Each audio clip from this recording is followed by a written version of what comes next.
Hello and welcome to another episode of A Fresh Perspective with Jeff Charles, with your host, me, Jeff Charles, where we prefer truth over narrative and principles over politics. And I've got another fire guest for you today.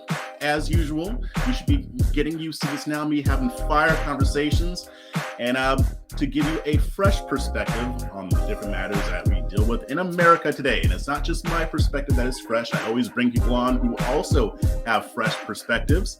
But before I bring her on, remember to like, share, and subscribe to this video. That helps me immensely. If you haven't already subscribed to my channel, you are lacking major stuff in your life. So you need to hit that subscribe button, hit that notification bell, and that way you'll be updated whenever I upload a new video.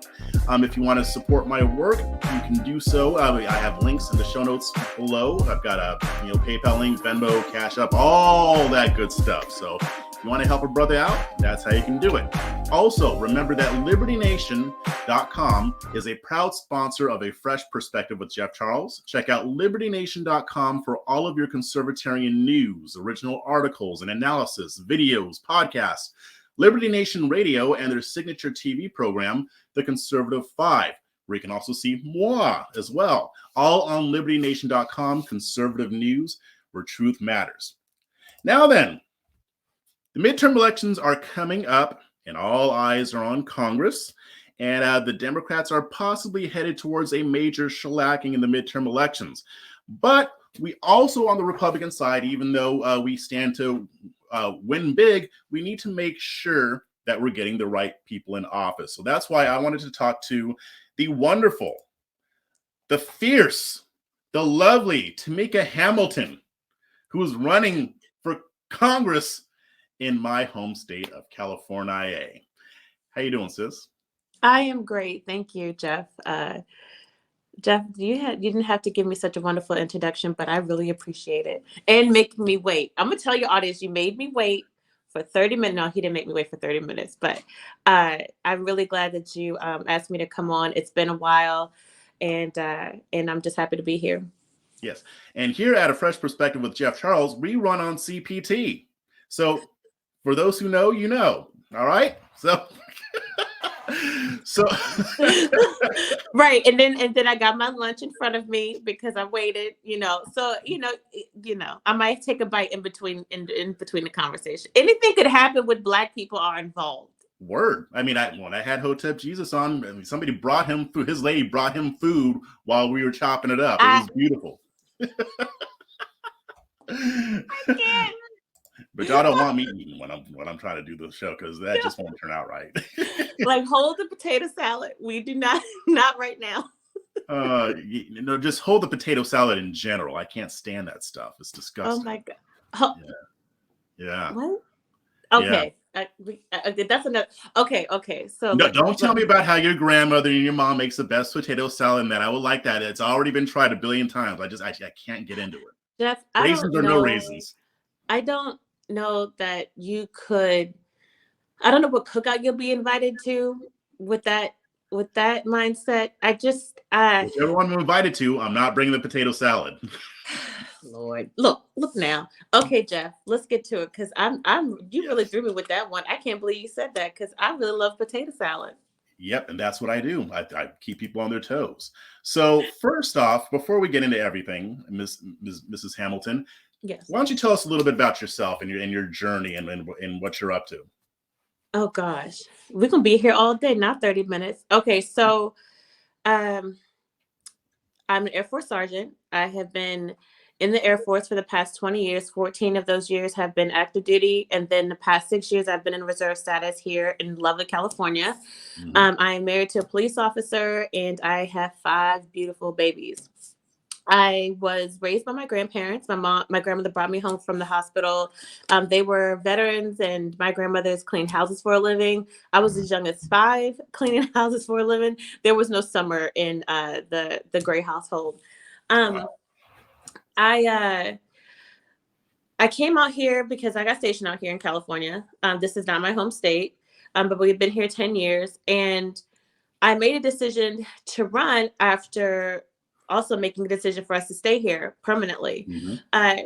What we see here in California it's nothing short of a travesty, because literally every single part of our lives the government's affecting every part of our lives. And if I wanted to raise my kids here, if I wanted to, stay here long term, you have to get involved, and you got to start you being part of the change that you want to see. Mm-hmm. And then obviously people will be like, well, why Congress? And it's like, I wish I could tell you that I heard an audible voice, but I just knew that that's where I was supposed to be. Mm-hmm. And so I started running. The first time was in 2020. My first run, grassroots candidate. I it was not a targeted seat, and a lot of people thought that it wasn't going to happen because, or that I wasn't going to have good numbers, or that people don't fight for seats like this. But in a district that was 29% registered Republicans, we walked away with 46% of the vote. Wow. And yeah, and in California, in Northern California at that. Say it again. Say it again. In Northern California. In Northern California, right? And this is with all the drama of 2020, 2019, 2020, all the things. And what I tell people is that it's going door to door. It is pressing the flesh. It's making the phone calls. That's the simple. It's simple stuff. People still care about that. People still want to know who wants to represent them. And that's how we got that far. I just did not have enough money. Sorry, I did not have enough money. It was not, there wasn't fraud or anything like that. We even did hand counts in each county just because of all the things that were happening. And we got 46%, which is a good showing against someone that has been in Congress for over a decade and then been in California politics for 50 years total. And so this proves that California Republicans can win with the right message and also with the right person, And so that's 2020. And then now we're in the 2022 midterms, and we are actually in a lot better position to win. The district is a lot smaller due to redistricting. And, my team I have a really amazing team, and we brought more people on. And on top of that, fundraising has been amazing. And just, it's the area that I'm running in was part of the old district and some new parts, but this area in particular has been won by Republicans over and over again. My team has either been elected or is elected in the area. And so it was these are Republicans winning in blue areas, blue, sky blue, no red in sight. And if it is, it's like 5 people. And so, we're in a really good position. And I believe that, putting that 100,000 miles in my car, being gone all hours of the night, trying, going to events, chasing checks, all that, it prepared me for this place. And I'm really grateful for that, because, it just built me up, the last election. Sure. And I want to get more into your campaign, because a lot of people don't understand how difficult it is to campaign. But I also wanted to ask you, Californian to Californian, I left about 10 years ago before it got really bad. It was kind of bad back then, but I know that it's descended into even more, Marxism and tyranny. And you hear a lot of people out there saying, well, if you live in a blue state, you should leave. If you live in New York, you should leave. And I don't begrudge anybody that. You have to do what's right for your family. But why did you decide to stay? Why aren't you packing your bags and leaving? Where are we going to go? They're taking this across the nation. It is in DC. They're turning Texas blue. They're going to turn Florida blue. Like, there's no, I understand there are other places to go, and I don't knock other people for making decisions to leave. You got to do what's best for you. That's between you and Jesus, but I did not have that in me, like something told me to stay, and this is something my husband could tell you the same thing. We made a decision as a family that this is what we're going to do. And until we get the clearance to leave, we're going to stay back and fight. Everybody can run for office, and definitely not everybody is in the position to just pack up and leave. And so who's going to fight for that person that doesn't have the voice to do what we're doing right now? So that's how I look at it. Good. I mean, I wanted people to hear that, because if people have the wherewithal to be able to stay in whatever state they're in and they want to fight, God bless you. You should. Don't let other people tell you to leave if you feel like, you're supposed to stay and fight. And you're fighting in a big way. You're running for Congress. So I'll start out this way. Mm-hmm. If there were, say, 3 things that you would want the average person to know about running for Congress or running for any office, especially in a blue state as a conservative, what 3 things would you want them to know that you don't think that they already know? One of the things is that you have to talk to everybody. Don't do this thing where you think that you're going to win or that you're going to win without Democrats. You have to win a race in California with the support of Democrats. Again, my district was 29% registered Republicans and we got 46% of the vote.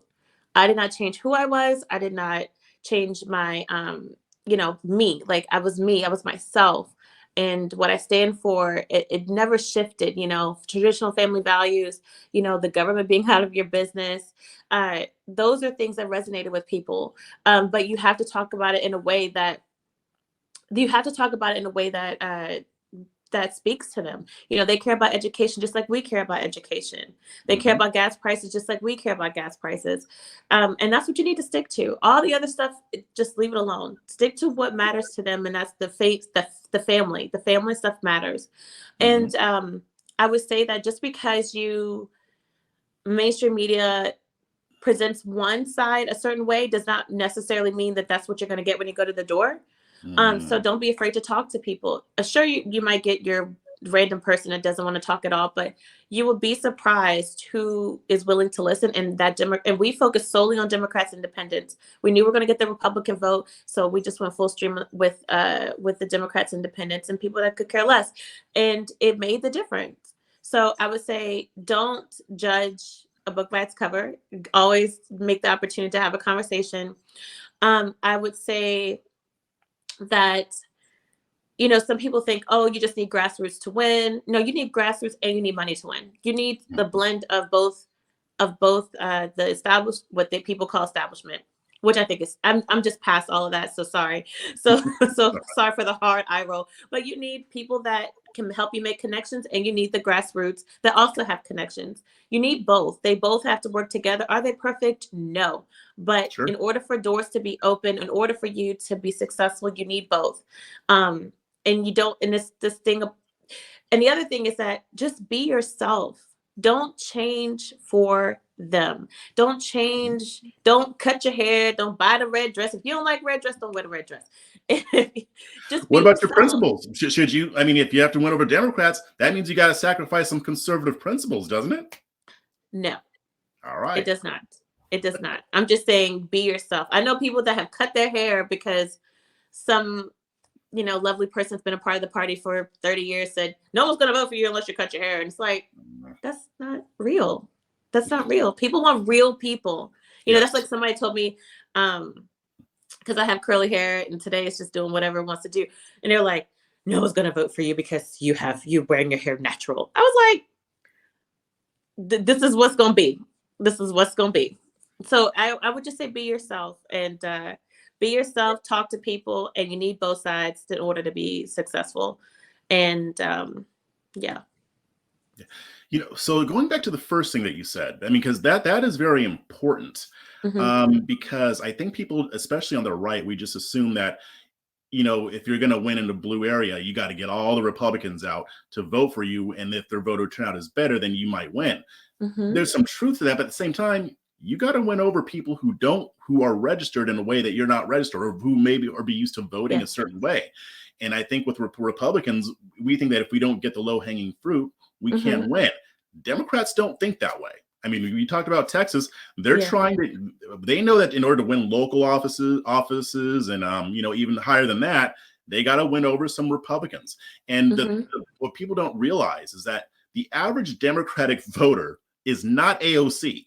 They are not far left-wing voters. No. They probably, and I'm speaking to a conservative audience right now. A lot of Democratic voters probably have a lot more in common with you than you think. So there is overlap, there is crossover, there may be disagreements on here and there, especially on certain minutia issues.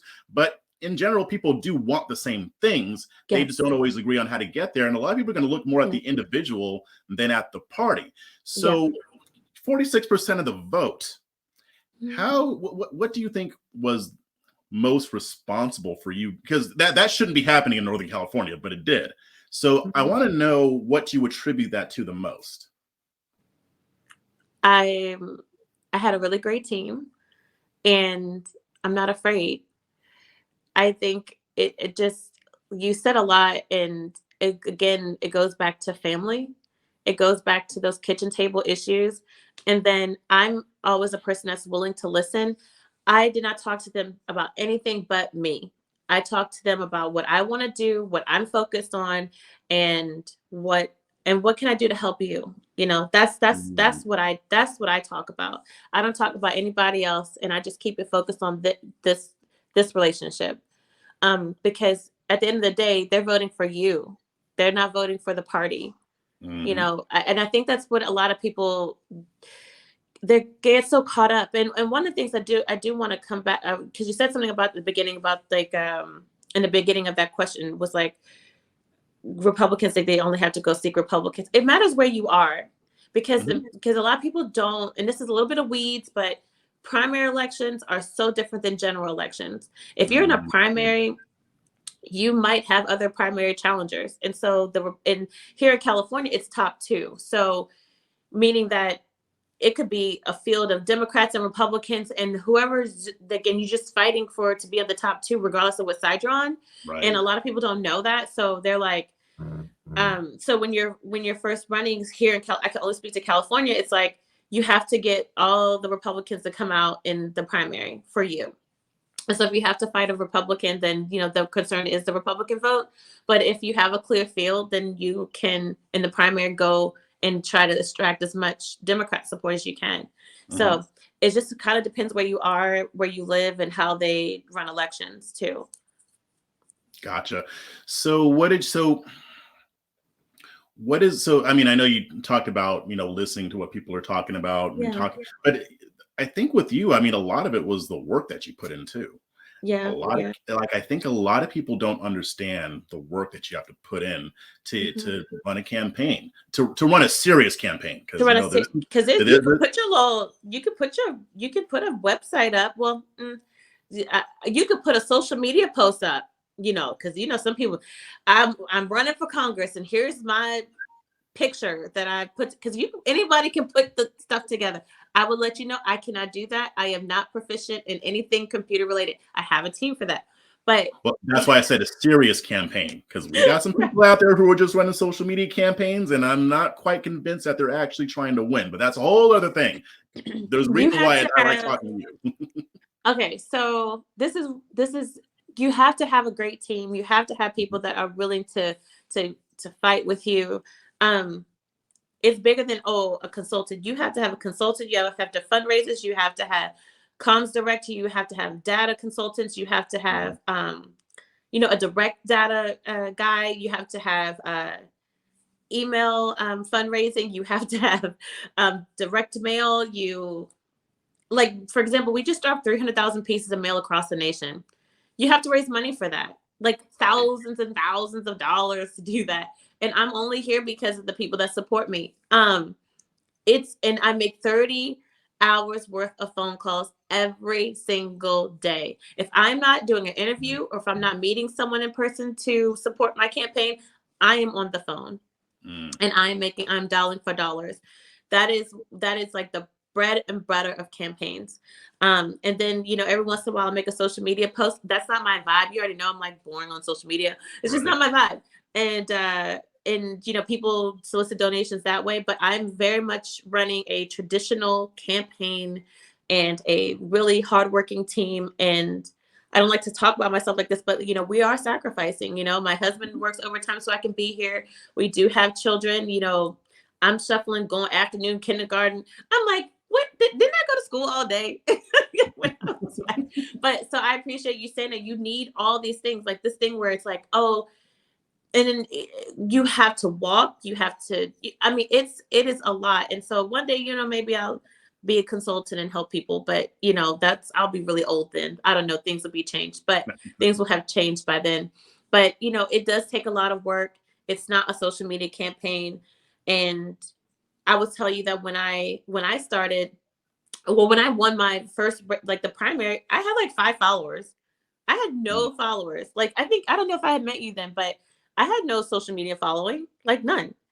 And, but we beat a guy that had $500,000 and a really huge profile.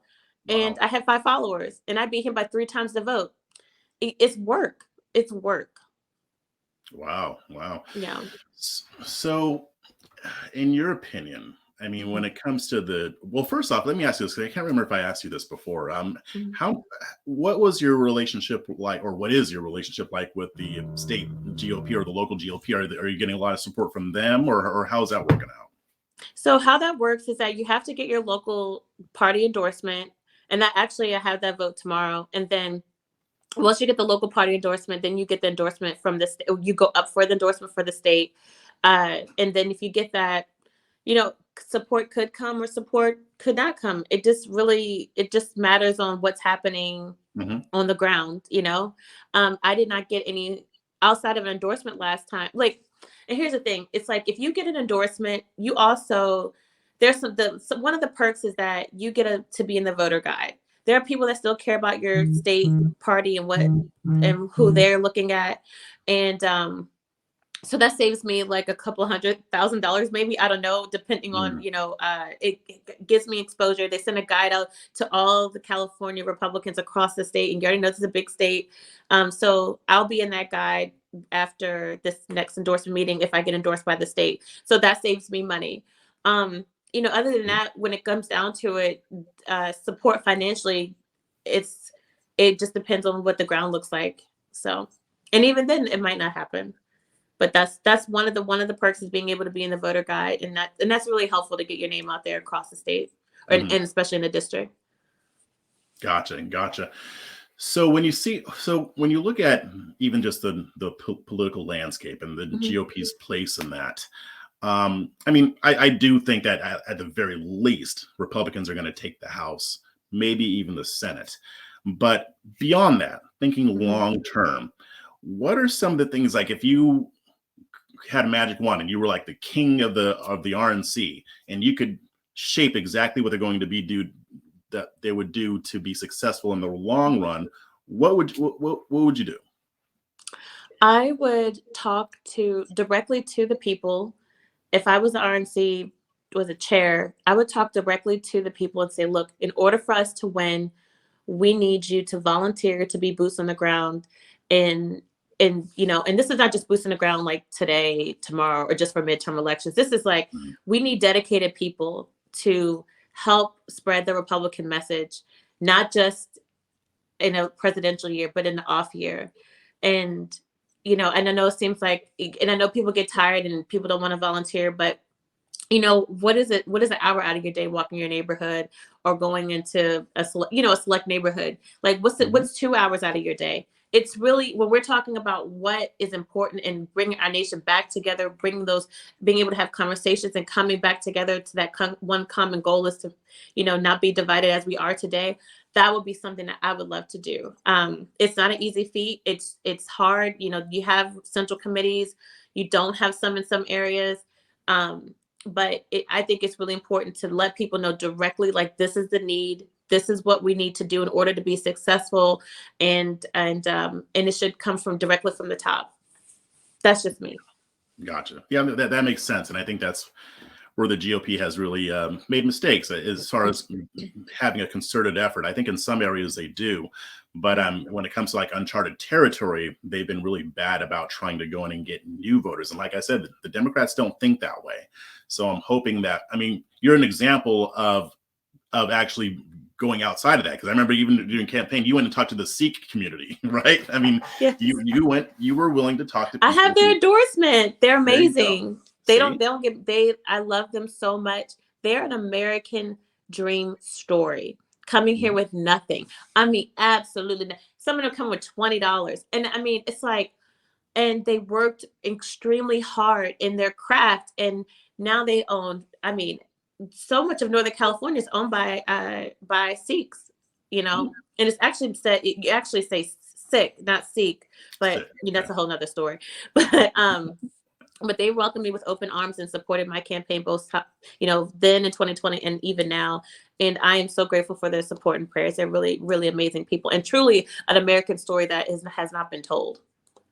Gotcha. So for this campaign, Mm-hmm. what if you can compare and contrast, what's different about 2022 from 2020, and what's the outlook looking like so far? The outlook is somebody had to call me, right? The outlook is it's not about it's about how big are we going to win. That's where we are. And I don't want to, because they were like, oh, you remember it's, like those tweets like this and this is, what do they say? When they want to look on the past, when you say something, where you try to predict something. But I just really believe that this is our year. And I don't believe it's our year because of Biden. I believe it's our year because it's time. Like, it's time. I think that, California has been stuck because, the rest of the nation, you've been here, you lived here, you're from here, you get it. Like, California, the whole nation could change and turn around. And something here in California, these people are just not, they're a different breed. And I always tell people, it's like, this is a different animal that you have to tame. I shouldn't say it like that, but this is a beast here. Like, people are, it's not like I'm originally from Maryland. It's not like Maryland. People are very much to themselves. You have to pull people out of their comfort zones. You have to, it's a heavier lift than I think there is other places. And so I think that California is at a place where it's like, you know what? We have experienced this for 50 years, and there's a new generation of people that are willing to make that change. But again, it truly goes back to the people that are in front of them, like the right candidate. This hard right stuff does not work in California. Right. It doesn't. We're not Texas. We're not Virginia. And, we're not Florida. And so I just, like I said, I stick to me. I stick to the topics that matter most to them. And I just keep it moving. I don't go into nothing else. And I really believe that that's what has gotten me this far. Yeah, I can see that. I mean, and I think people do need to realize that. I mean, even if you're a conservative, or the way you apply conservatism is different in each state. I mean, especially say like California. Hear you. Oh, you can't hear me? Uh-oh. I can't hear you. Oh, no. Oh, my gosh. Uh-oh. I can't hear you. Hold on. All right. Oh.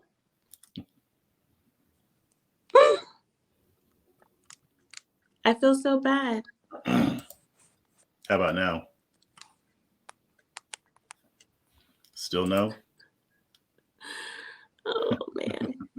Do I have to get out? Yeah, try that. And then come back in. Hold on. Okay.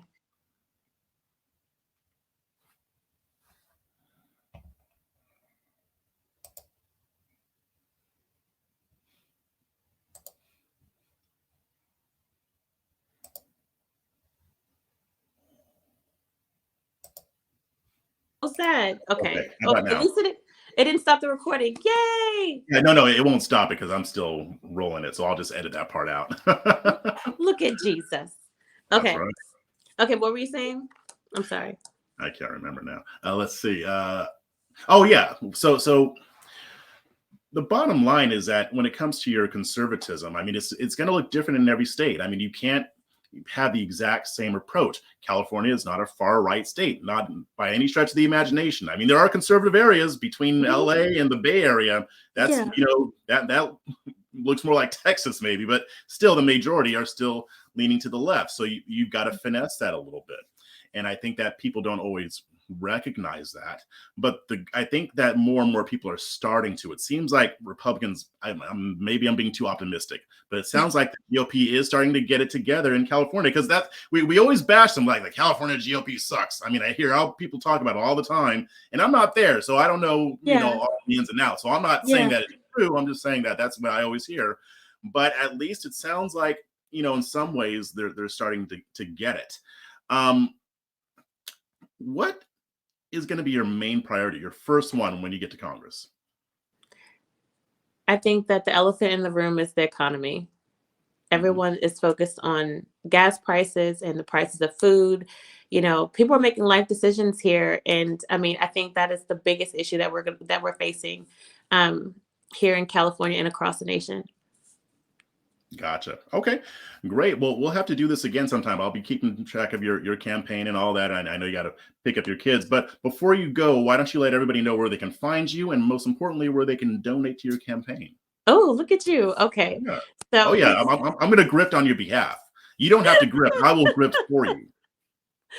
so you can go to my website at Vote Tamika. So it's vote, one word, Tamika, TAMIKA, .org, not com, .org, and you can contribute to my campaign that way. I'm Tamika G. Hamilton on Twitter, Tamika for Congress on Instagram, and then Tamika Hamilton on Facebook. So look, and then I'll tell you guys, I don't love social media. I know that some people live there. I do not. But if you want to email me and you have any questions, you can always email me through the website. But and thank you, Jeff. But Jeff, hold on, because I don't know why I always think your names are funny. What's your name again on Twitter? Right now, I'm the crack pipe distributor. Thank you, Biden. He taught me everything I know. Him and Corn Pop. We need to have like one of those. We just talk, like, because that is so funny. Yeah. So and I appreciate you, Jeff. You've been there since. I mean, I feel like it's almost been 2 years. It's like kind of crazy how time flies. And you did make me wait today. You made a future congresswoman wait, but we're friends, and I really appreciate you. When you are a congresswoman, I won't make you wait that much. Oh, see, I actually think I feel like that's the opposite, because when you know people, then you act like you know how we act. You know right. how us as Biden would say, us colored folks act. When we. Or let me go. Negroes at the time. Let me go. But I appreciate all right. Well, yeah. you, Thanks for coming on, and we'll be sure to have you back on again. And also to you guys, don't forget to head on over to libertynation.com, a proud sponsor of A Fresh Perspective with Jeff Charles. You can read all of the news without all that silly spin that you're used to with news outlets, whether they're on the right or the left. If you're a conservative and you want to get conservative perspectives from a wide range of viewpoints, whether there's traditional Republican, libertarian, anarcho-capitalist, what have you, or a conservatarian like me, head on over to libertynation.com, where you can sign up for the daily briefing, the member zone, and check out the latest cutting-edge conservative news and analysis. Always new and original material with a giant helping of nuance on libertynation.com. Conservative news where truth matters.